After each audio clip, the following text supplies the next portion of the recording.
말씀을 통해서 이 시간에는 베드로의 신앙 출발이라는 말씀으로 잠시 은혜를 받기를 원합니다. 우리가 이 베드로라고 하는 이 이름은 우리 성경에 보면 크게 세 가지로 이와 같이 알려지고 있습니다. 사람들의 이름이 한 사람이 이와 같이 세 가지 이름을 갖기는 그다지 흔하지 않다라고 말을 할 수가 있습니다. 여기 베드로는 게바라는 이름과 더불어 시몬이라는 이름을 가지고 있습니다. 그리고 또 베드로라는 이름까지 해서 세 가지의 이름을 가진 사람이다 라고 할 수가 있습니다. 우리가 말하는 이 시몬이라고 하는 이 말은 바로 헬라 말에 의하면, 히브리 말에 의하면 바로 그 말의 이름은 어릴 때부터 늘 이와 같이 불러왔던 이름이기 때문에 그는 이와 같이 그 시몬이라고 주 이름을 불렀고, 이 시몬이란 말이 또 게바라는 이 이름으로 또 변경되는데, 이 변경되는 것은 시몬이 수리아의 어로 말을 할 때 이와 같이 게바라고 하는 뜻이 담겨져 있어서 사람들이 그것을 번역하여 게바라는 말을 했습니다. 그리고 베드로라는 이 이름은 게바를 헬라 말로 번역하여 부른 이름이다 라고 할 수가 있습니다. 그는 다른 제자들보다 성격이나 그리고 그의 행동이나 신앙이 독특한 사람이었다 하는 것을 볼 수가 있게 됩니다.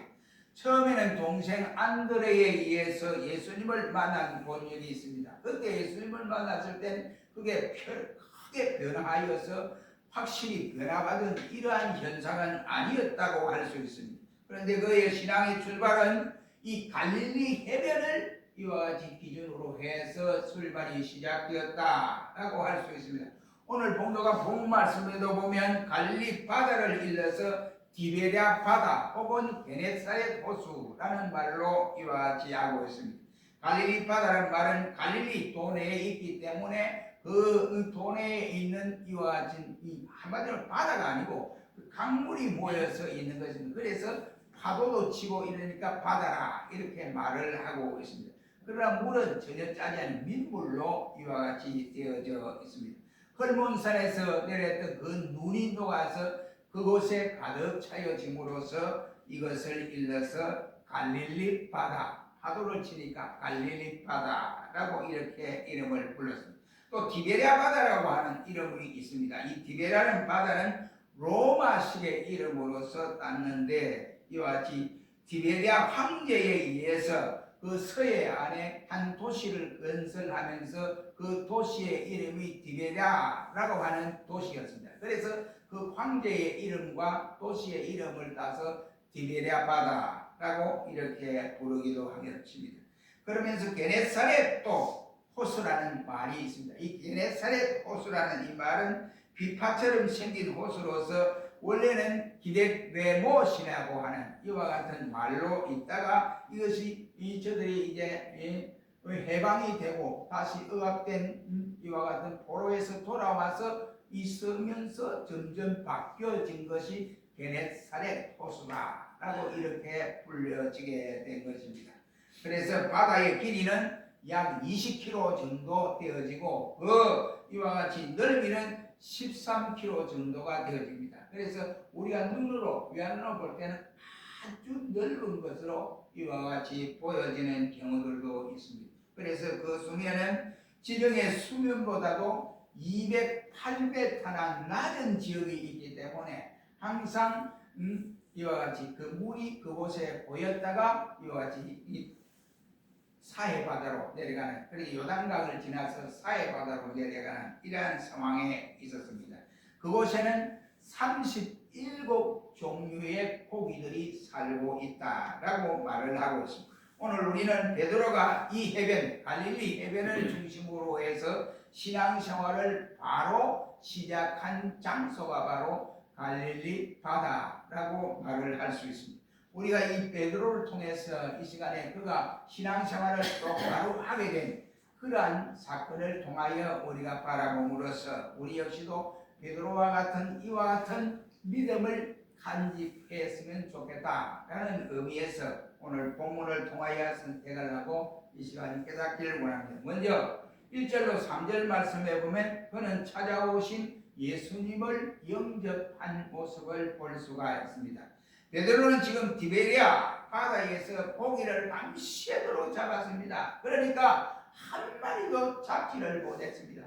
매우 피곤하고 그리고 지친 몸으로서 그물을 씻고 있는 가운데서 또 씻어서 그물을 늘어야 다음 또 고기를 잡을 수 있는 준비가 됩니다.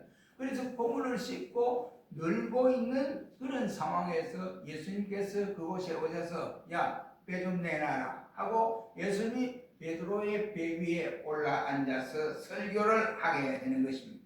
역시 마찬가지로 그는 그때에 확실하게 베드로는 예수님을 영접하는 모습을 볼 수가 있게 됩니다.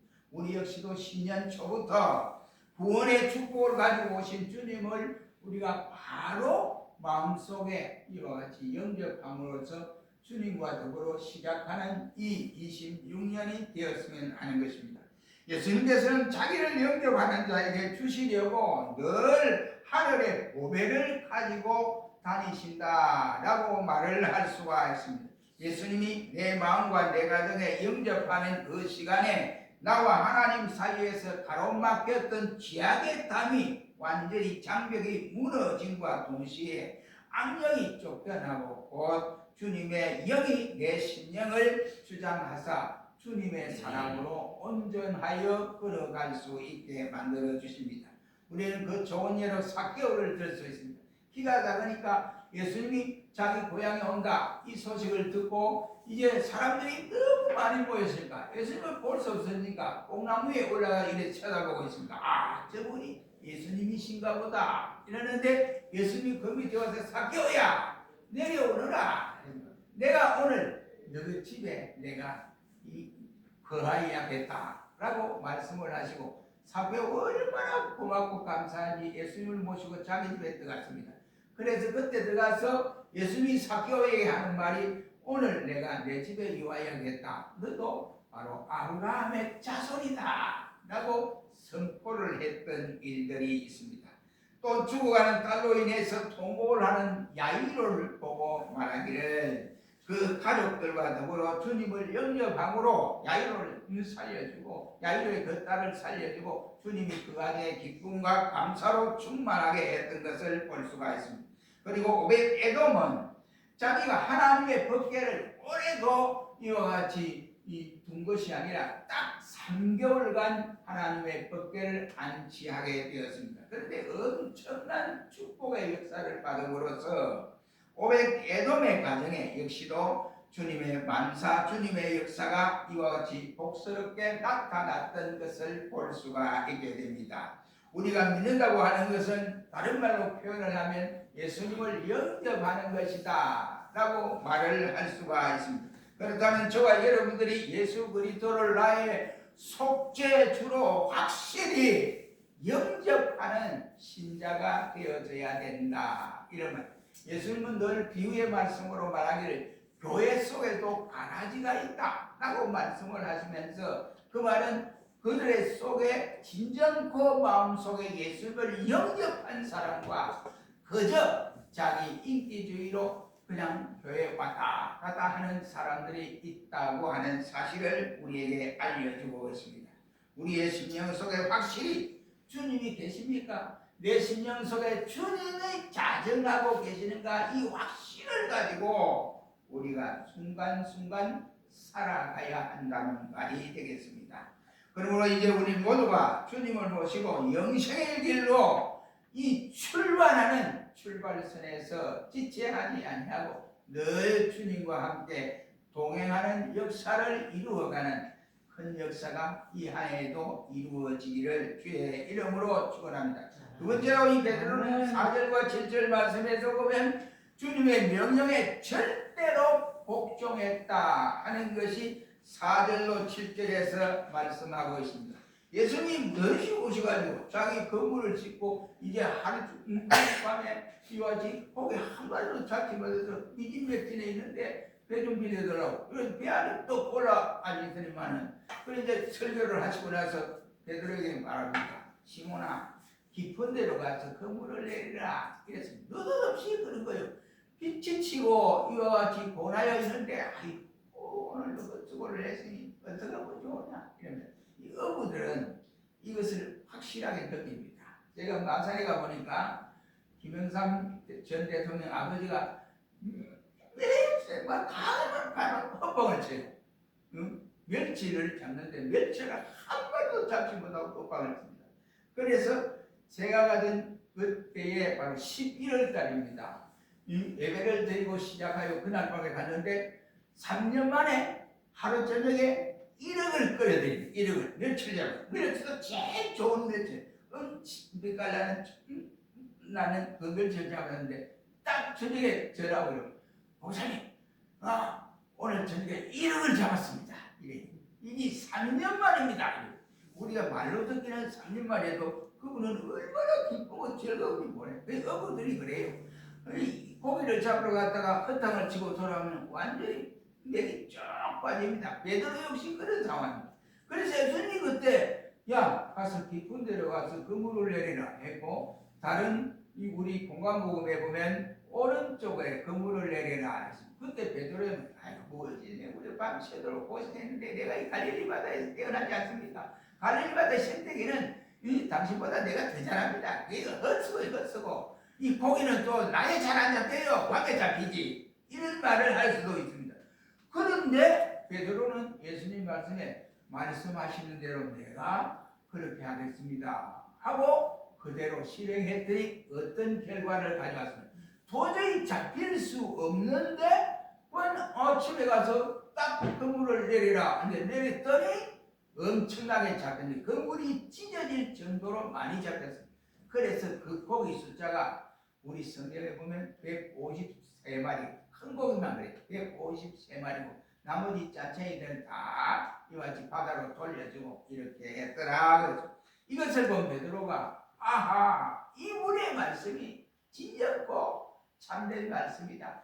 이분이 곧 나의 메시아였구나 하고 그가 예수님을 확실하게 영접한 모습을 볼 수 있습니다. 새벽부터 이와 같이 우리가 이와 같이 베드로를 보면 새해부터 우리는 축복을 받기를 원하는 이 한 해가 될 겁니다. 우리 모두가 그렇게 시작하고 그렇게 소원하고 있다고 할 수 있습니다. 그러나 주님의 명령에는 형통함과 귀중한 복이 담겨 있는 줄로 우리는 알고 계시고 믿고 있어야 한다. 이러면 명령하시는 주님의 뜻이 무엇인지를 우리는 알아야 된다. 이란 말이에요. 이 시간에 베드로에게만 이렇게 말씀하는 것이 아니라 오른쪽에 그물을 내리라 아니면 깊은 데 가서 그물을 내리라 라고 하는 베드로의 이와 같이 말을 한 것처럼 우리에게도 주님 말씀하시는 성경을 통해서 말씀하시는 그 내용이 어떤 내용이든지 간에 내 지식에 안 맞아도 내 생각에 안 맞아도 내 경험에 안 맞아도 그 말씀을 먼저 생각하고 아멘하고 실천에 옮길 줄 아는 신자가 되라는 말씀이 되겠습니다. 그리할 때 순종하는 자에게는 기쁨이 넘치고 은혜가 넘치고 사랑이 넘치고 그리고 하나님의 축복의 역사가 일어난다고 신명기 6장 24절과 신명기 10장 13절 28장 1절로 6절에서 분명하게 우리에게 말씀을 해주고 있습니다. 그러나 불순종하는 자들 앞에서는 절대로 축복의 문이 열리지 아니하고 닫혀버린다는 말이 되겠습니다. 그러나 순종하는 사람들에게는 그 문이 열려서 에바다와 같은 축복의 역사가 일어나게 되어짐을 볼 수가 있습니다. 주님께서 우리에게 이 시간도 순종하는 것을 보고 싶어 합니다. 어떤 순종을 할까? 내 말에 그렇게 잘 순종하면 나아갈 수 있을까? 하고 순종하는 모습을 보고 싶어 하십니다. 그러므로 우리는 말로만 순종이 제일이다 라고 하지 말고 말보다는 이처럼 행동으로 옮기는 이 새해가 되어서 하나님 앞에 적극적으로 가슴을 활짝 열어제끼고 순종할 수 있는 이 한 해가 될 수 있기를 주의 이름으로 축원합니다. 세 번째로 베드로는 오늘 본문 8절 말씀을 하고 보겠습니다. 8절 말씀 시작. 시몬 베드로가 이를 보고 예수님으로 가려 그가 주여 나를 떠나소서 나는 죄인이었소이다 라고 말씀을 합니다. 그 바다에서 큰 소리 치며 고기를 잡던 그가 왜 갑자기 예수님 발 앞에 엎드려 이러한 말을 하게 되었을까 하는 것입니다. 그가 영원하신 예수님 영적인 모습을 발견했다라고 말씀을 할 수 있습니다. 그러면 영적인 모습을 발견할 때 예수님이 누구신지를 바로 깨닫게 됐다, 이런 말씀이 되겠습니다.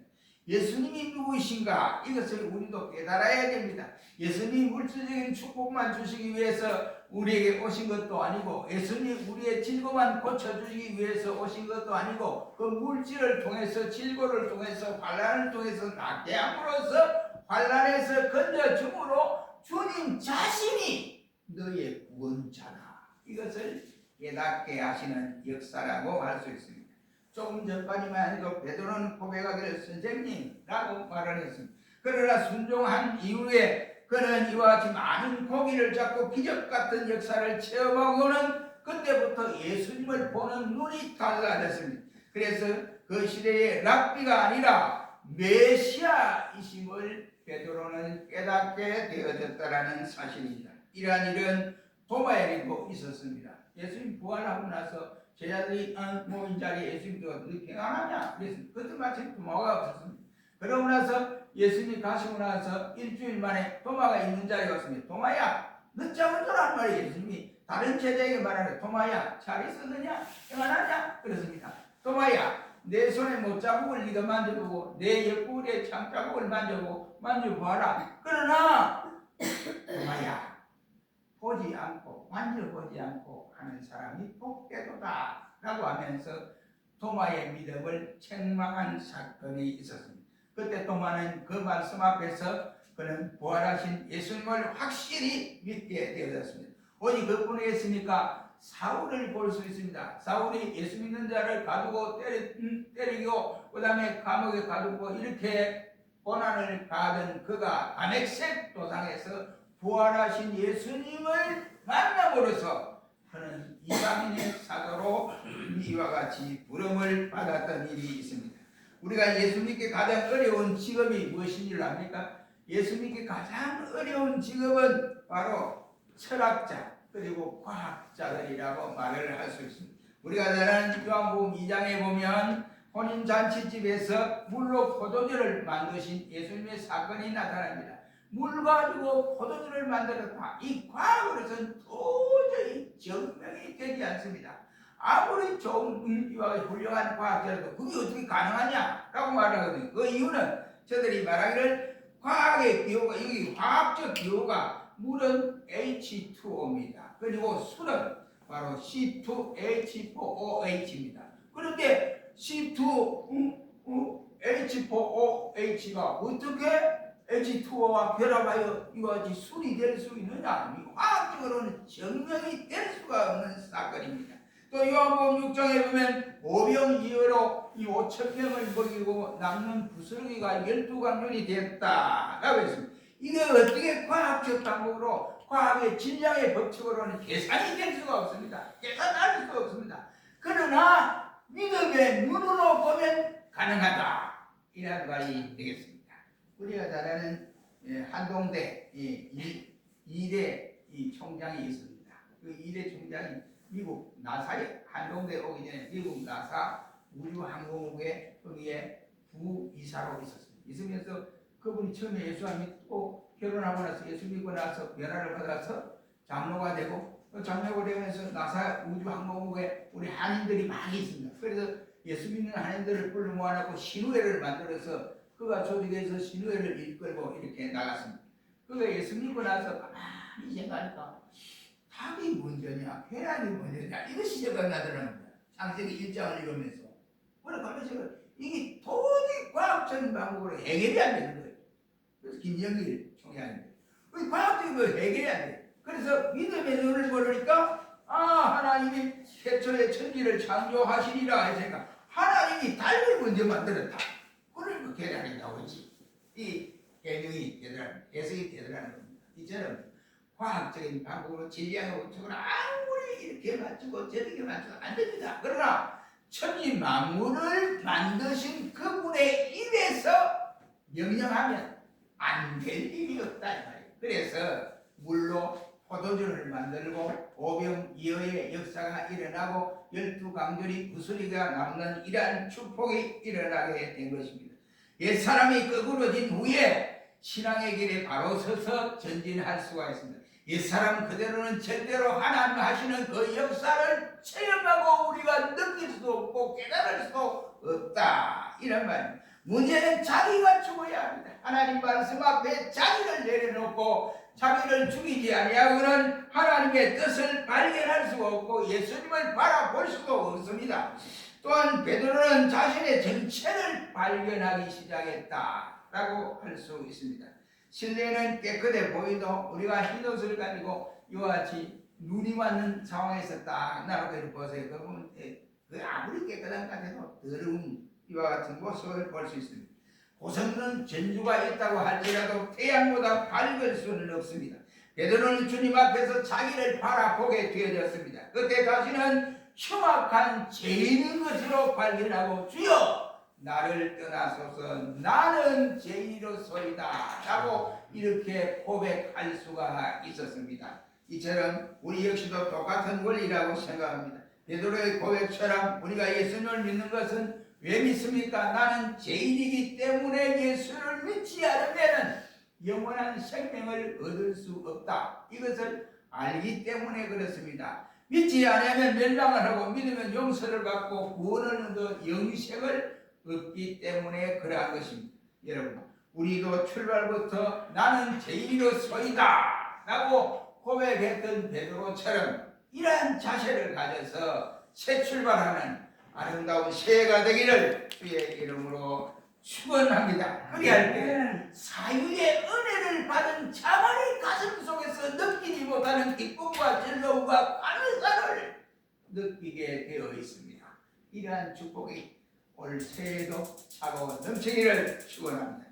네 번째는 11절 말씀에서 보면 그는 주님을 따라 동행했다 라고 말씀을 하고 있습니다. 11절 다 같이 한번 읽어봅니다. 시작. 저희가 배를 육지에 대고 모든 것을 버리고 예수를 쫓습니다. 저희가 이와 같이 배를 버려두었습니다. 여기는 배만 버려두었다 라고 말씀을 하는데 다른 마가복음이나 아니면 다른 공간복음에 보면 아버지와 일하는 사람들을 버려두고 거물을 버려두고 주를 쫓았다 이렇게 나와 있습니다.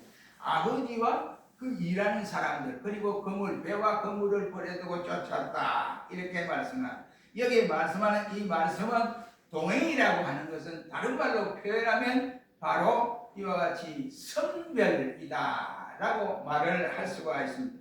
세속의 사람이 떠나서 하나님의 사람으로서 소속감이 달라졌습니다. 그리고 바로 주소가 달라지고 그의 바로 목적이 달라지게 됐습니다. 전에는 갈릴리 바다를 기점으로 해서 생활했고 활동을 했던 그가 이제는 그의 소속감이나 그의 주소가 그리고 그의 목적이 고기 잡는 목적에서 사람을 낚는 업으로 달라지는 모습을 볼 수가 있습니다.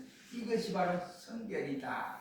우리 역시도 주님으로부터 부름을 받았으니 성결한 삶을 살아가야 됩니다. 성도라고 하는 것이 뭡니까? 구별된 무리지 않습니까? 그러니까 구별된 무리로 살아가야 우리가 구별되지 못한 장소에서 머무적거리고 살아가는 경우들이 얼마나 많으냐. 베드로는 그와 같이 동행이라는 말은 일꾼이 됐다 이란 말씀이 되겠습니다. 그리스도의 제자로서 사도가 됐고 주님의 종이 되었으며 또 주님의 증인이 되어졌습니다. 이제부터는 갈릴리 바다의 거센 파도와 더불어 싸우면서 밤을 지새우는 고기잡이가 아니라 이제는 그는 지하의 바다의 그 세파 속에서 많은 풍랑과 더불어 싸우면서 사람을 낚는 신령한 어부가 되어졌다라는 말이 되겠습니다. 이 동행은 천국으로 행진한다는 뜻이 담겨져 있습니다. 예수님께서 인생들의 이와 같이 이 통과하여서 이르는 두 길, 두 문, 그리고 두 종점 각각 무엇인가를 말씀해 주고 있음을 볼 수 있습니다. 누구든지 자기 앞에 있는 두 종류의 길과 이 문들 중에 복된 길을 우리가 선택하여 가지 아니하면 아니 되는 것입니다. 이것도 좋고 저것도 좋은 것이 아니라 분명고에 숨는 우리는 좁은 길을 향하여 좁은 문을 구원을 하여 들어가야 할 사명을 가진 사람입니다. 베드로는 그날부터 주님을 따라 영생하는 길로 전진하고 전진했던 것을 볼 수 있습니다. 누구나 신앙으로 출발하는 사람은 이 길로 걸어가야 됨을 우리에게 알려주는 내용이라고 할 수 있습니다. 우리 모두 이미 출발을 하여서 이제 새해를 맞은 지가 이 한 달이 지나가고 있습니다. 이제 이번 주가 마지막 새해 첫 주 무료부터 시작하여 마지막 주가 될 것입니다. 그래 1월이 지나고 이제는 다음 주부터는 2월 첫 주를 맞이하여야 될 것입니다. 그러므로 우리는 좌우로 치우치기나 허둥지둥 하지 말고 이 한 해 가운데에 하나님과 더불어 주님과 더불어 동행하는 베드로와 같은 이러한 발걸음을 옮김으로 변화된 모습으로 이 한 해를 하나님의 은혜 가운데 동행하면서 살아가는 한 해가 되어져야 되는 것입니다. 우리는 뒤로 돌아보지 말고 주님 말씀하신 대로 뒤를 돌아오면 네가 쟁기를 잡고 가다가 뒤를 시끌시끌 돌아오면 안 된다. 그러니까 쟁기를 잡고 밭을 가는 사람은 암만 목적지를 향하여 걸어가야 한다라고 말씀을 하고 계십니다. 주님과 함께 계속 걸어가야 합니다. 그러므로 우리는 어떻게 해야 되느냐? 시작도 중요하고 진행도 중요하고 마지막도 대단히 중요하다고 생각합니다.